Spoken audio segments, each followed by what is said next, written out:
एक ताज खान नाम के भक्त थे। करौली में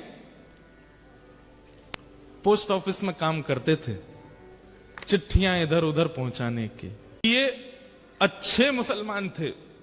अच्छे मुसलमान मतलब जो इनकी परंपरा का नियम होता है, इतने बजे ये पाठ करना, ऐसे टोपी पहन के घूमना, इतनी बजे नमाज करने जाना, आदि आदि जो भी उनके क्रम होते हैं, वो सब नियम से करते थे। काली ताज खान दूर दूर तक वृंदावन से, ठाकुर जी से, श्री जी से कोई संपर्क नहीं, कोई संबंध नहीं, लेकिन स्वभाव अच्छा था, स्वभाव मीठा था, उग्र नहीं थे। बल्कि इन्होंने अपने डाकघर के जो मुखिया थे उनसे कह करके कि मुझे इतने बजे नमाज के लिए जाना होता, मुझे जाने दिया जाए, वो जाते थे। और जो भी इनके ग्रंथ होते हैं उनको पढ़ते रहते थे, खूब अच्छे से अपने धर्म का पालन करते थे। लेकिन मदन मोहन जी बड़े टेढ़े ठाकुर, इनके मन में आ गया कि इसको अपना बनाना है मुझे। एक बार एक चिट्ठी आई मदन मोहन जी के गोस्वामी जी की, और ये चिट्ठी बांटने यही जाते थे सब जगह। तो जैसे ही ये मदन मोहन जी के गोस्वामी जी की चिट्ठी लेकर के जैसे ही सीढ़ी चढ़ने लगे ऊपर, तो द्वारपाल ने इनको वहीं रोक दिया। बोले क्या बात है, क्यों चढ़े आ रहे हो ऊपर? बोले अरे भैया हम डाकघर से आए हैं, चिट्ठी है, गुसाई जी की चिट्ठी देने आए हैं।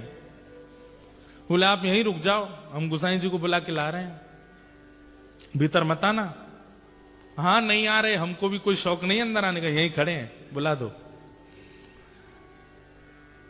अब वो द्वारपाल भीतर गया, पीछे जाकर के जाने ऐसी कोई क्या व्यवस्था उसको लगी, वो वहीं व्यस्त हो गया उसको करने में, गुसाई जी को बुलाना ही भूल गया।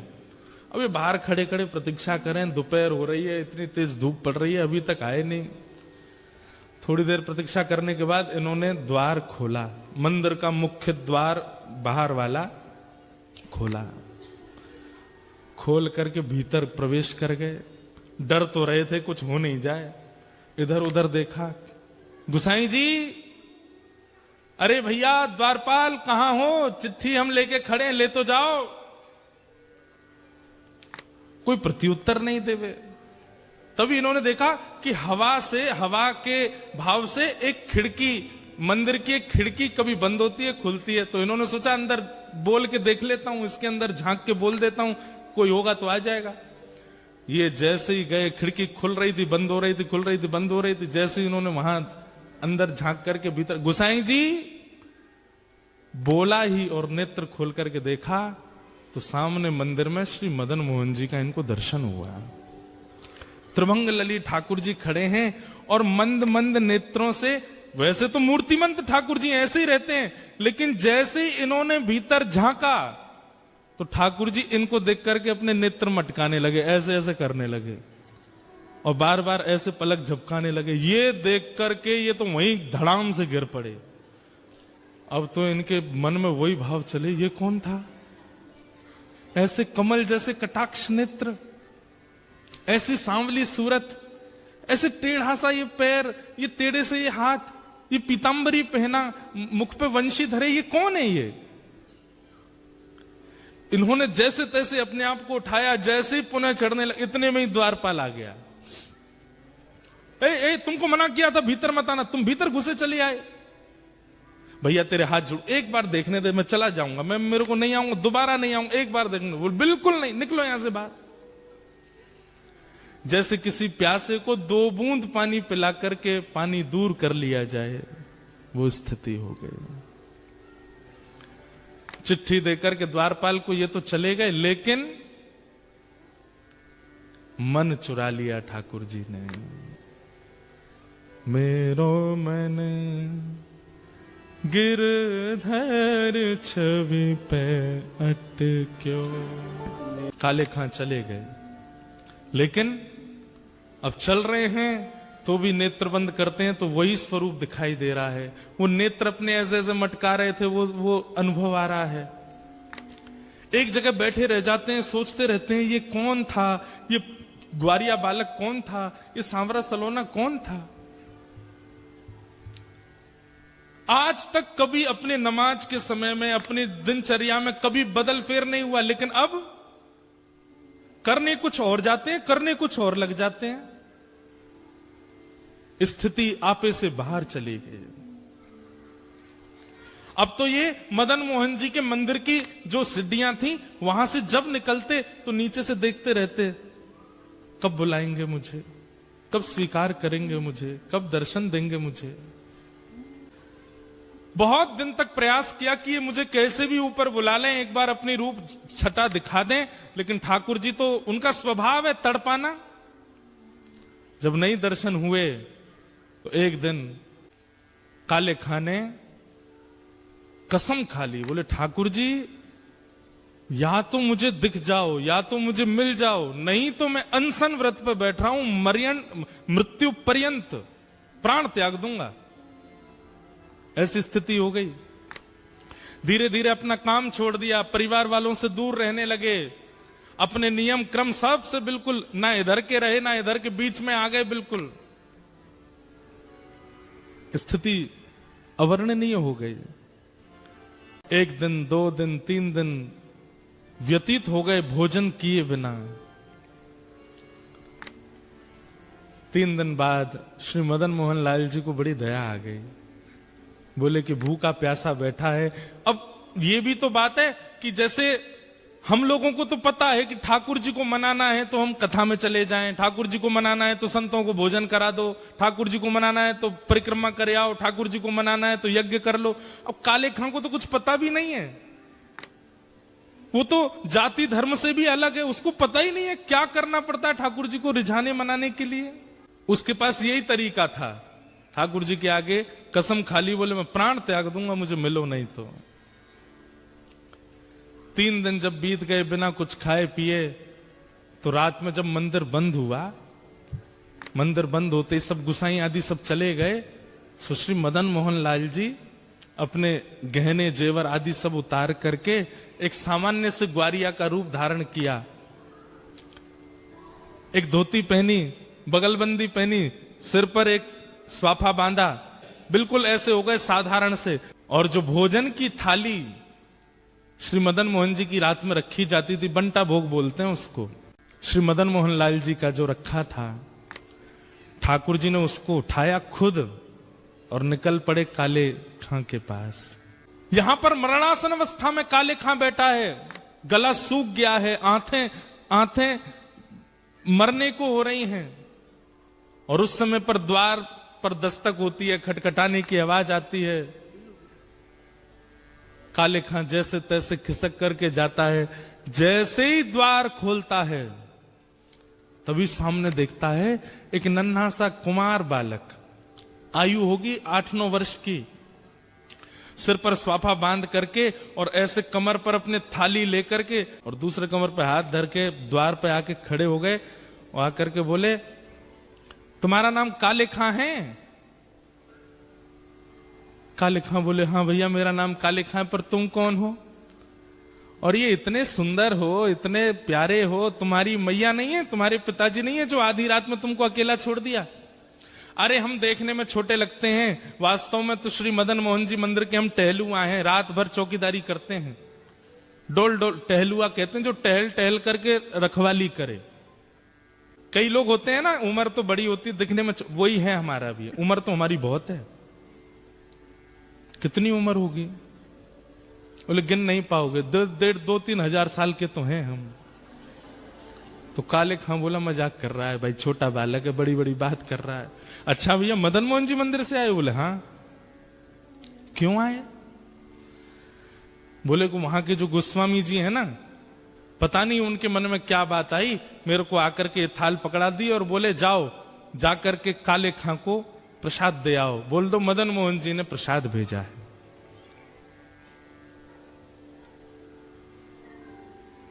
काले खां बोले सुनो, इसको तुरंत वापस ले जाओ, एक कौर नहीं खाऊंगा इसमें से। ये मैं सब जानता हूं ये लीला कौन कर रहा है, ये वही छलिया, वही कपटी, वही मरकट बंधु, मुझे एक झलक दिखा करके इतना परेशान कर दिया और अब मेरे अनशन को तुड़वाने के लिए थाल भेज दी है। कह देना गोस्वामी जी से, जब तक दर्शन नहीं होगा मैं ये प्रसाद नहीं पाऊंगा और मुझे दर्शन होगा नहीं, क्योंकि मैं तो मुसलमान हूं, मुझे मंदिर में प्रवेश मिलेगा नहीं, इसलिए मुझे प्राण त्यागने पड़ेंगे, दोबारा जन्म लेना पड़ेगा। और सुनो, एक बात और कह देना अपने मदन मोहन से। बोले क्या? उसने जो अपना नाम धर रखा है ना जगन्नाथ, मैंने सुना था कहीं उनका नाम जगन्नाथ है, उनसे कह दो कि तुम जगन्नाथ नहीं हो, अपना नाम रखो हिंदूनाथ, तुम केवल हिंदुओं के नाथ हो, ये जगतनाथ मत बोला करो अपने आप को। ठाकुर जी खड़े खड़े सुन रहे हैं। बोले सुनो, गुसाई जी की बात तो सुन लो पूरी। काले खां बोले क्या?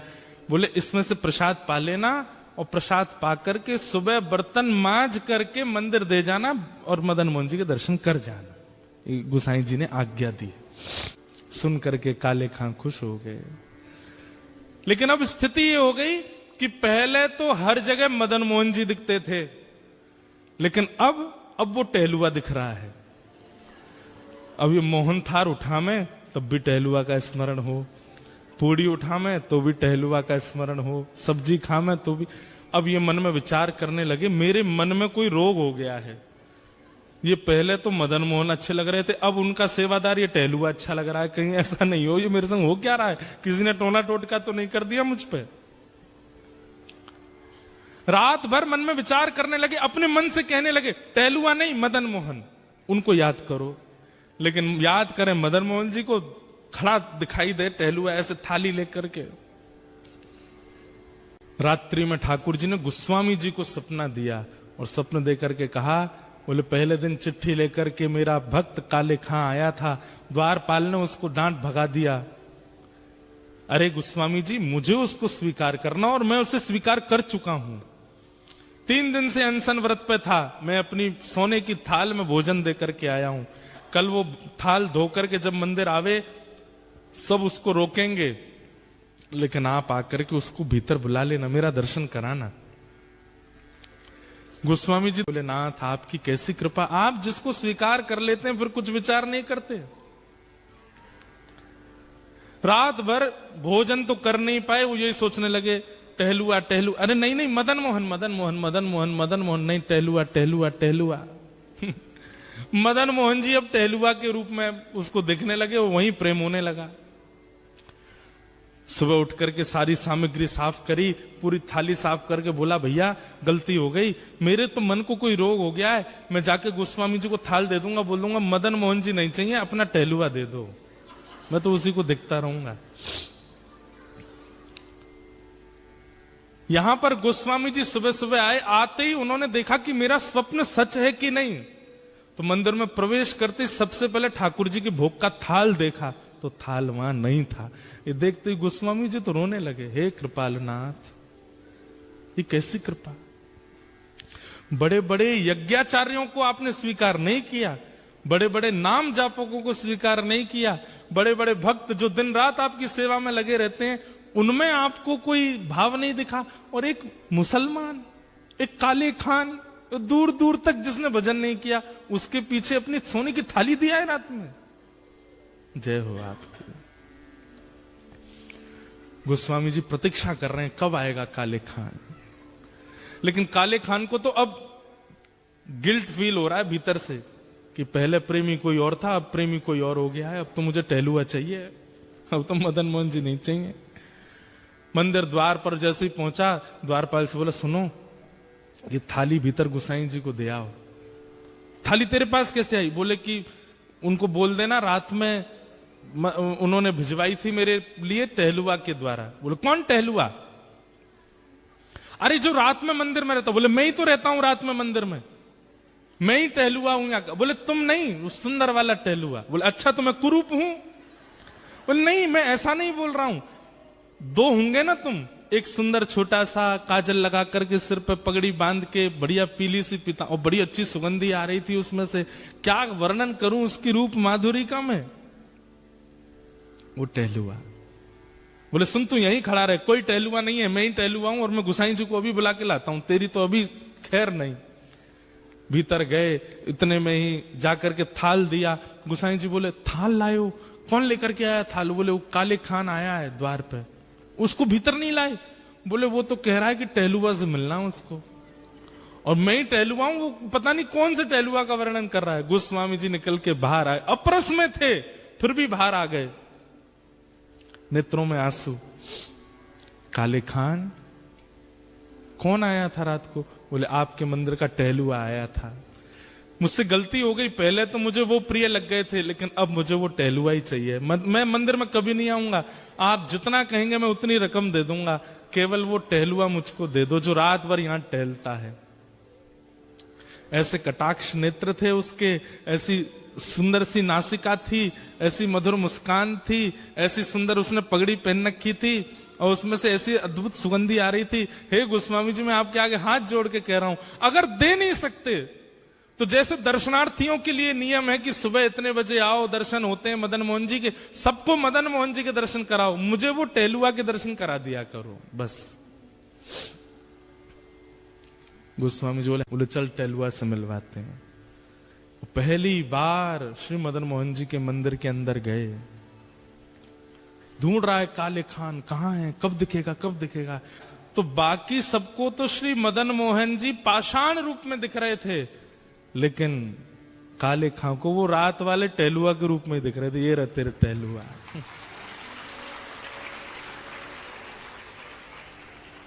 नेत्र सजल हो गए, वो सजल होकर के बस उसी दिन